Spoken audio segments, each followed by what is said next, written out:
Police को बड़ी सफलता मिली है। कदमा थाना क्षेत्र में हुए फायरिंग की घटना का पुलिस ने खुलासा करते हुए 4 आरोपियों को गिरफ्तार किया है। पुलिस ने आरोपियों के पास से एक देसी पिस्टल, 3 जिंदा गोलियां और घटना में इस्तेमाल बाइक भी बरामद की है। बताया जा रहा है कि आपसी विवाद और वर्चस्व की लड़ाई में इस वारदात को अंजाम दिया गया था। 10 जून को कदमा थाना क्षेत्र के राम जन्म नगर में फायरिंग की घटना से इलाके में सनसनी फैल गई थी। घटना में समीर नाग और उसके दोस्त सनी गुप्ता और विकास तांती को आंसू कर्मकार एवं उसके 5 दोस्तों ने मिलकर पिटाई की और फायरिंग भी की। घटना के बाद पुलिस ने मामला दर्ज कर जांच शुरू की। सिटी एसपी के निर्देश पर गठित विशेष टीम ने त्वरित कार्रवाई करते हुए मामले का खुलासा किया। जांच के दौरान पुलिस ने मुख्य आरोपी आशु कर्मकार और उसके सहयोगी राजेश लोहार, विशाल कर्मकार, शुभम लोहार को गिरफ्तार किया। पूछताछ में सामने आया कि आशु कर्मकार और समीर नाग के बीच आपसी विवाद चल रहा था। इसी विवाद के दौरान फायरिंग की घटना को अंजाम दिया गया। पुलिस ने गिरफ्तार आरोपियों की निशानदेही पर एक देसी पिस्टल, 3 जिंदा गोलियां और घटना में प्रयुक्त बाइक बरामद की है। पुलिस के अनुसार गिरफ्तार आरोपियों में राजेश लोहार का पूर्व में भी आपराधिक इतिहास रहा है और उसके खिलाफ कई मामले दर्ज हैं। पुलिस इस घटना में संलिप्त और अपराधियों की तलाश कर रही है।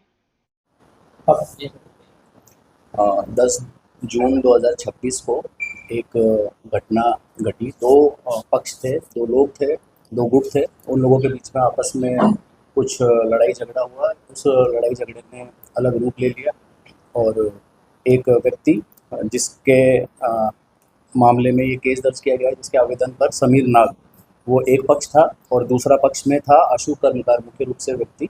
तो आशु कर्मकार ने एक ईंट उठा के और समीर नाग पर हमला किया और देखते देखते ये फायरिंग जैसी घटना में परिवर्तित हो गया। तो इसमें दोनों ही गुटों में, एक गुट में आशु कर्मकार और उसके 5 दोस्त थे और दूसरे तरफ समीर नाग और उसके 2 दोस्त, 2-3 लोग उसके तरफ से भी थे।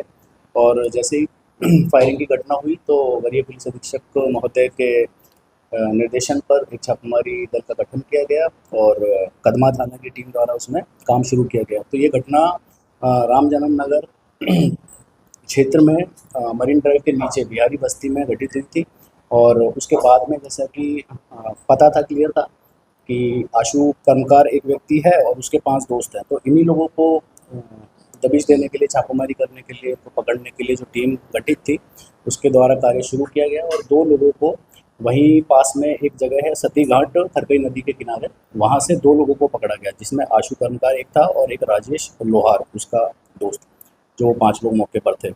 इसके बाद में राजेश लोहार और इन लोगों का जो कन्फेशनल, एक तरह से इनका अपराध स्वीकारोक्ति जो इनसे लिया गया और उनसे पूछताछ की गई, तो उन्होंने बताया कि और जो 4 लोग थे वो कौन-कौन थे, उनके बारे में पूछताछ के 2 और नाम सामने आए और उन लोगों पर भी कार्रवाई शुरू की गई। तो उसमें विशाल कर्मकार और शुभम लोहार 2 लोग और आगे पकड़े गए और इन, तो अब तक मतलब कुल 4 लोग पकड़े जा चुके हैं अलग-अलग जगह से।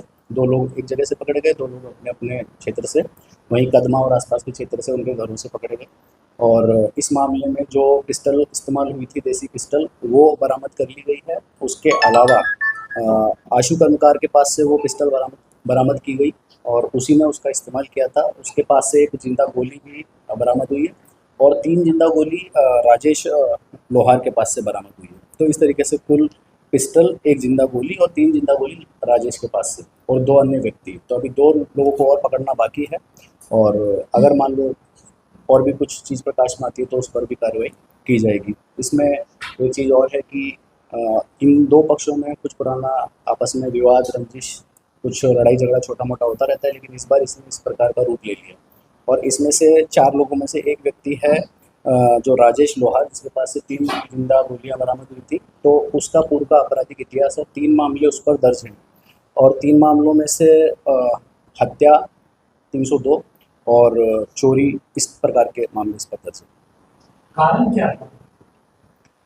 दोनों का देखिए, दोनों का एक तो पूर्व का भी इतिहास रहा है। आसपास के क्षेत्र के लोग हैं, वो बहुत चीज़ों में आपस में मिलते-जुलते भी रहते हैं। कुछ चीज़ों को लेकर आपस में प्रतिस्पर्धा भी करते हैं, चाहे से वो दिखावेबाजी हो या किस प्रकार की चीज़ हो। और इस प्रकार की चीज़ों में मिलना-जुलना उनका होता रहता है। आसपास के क्षेत्र हैं तो इधर-उधर घूमते रहते हैं।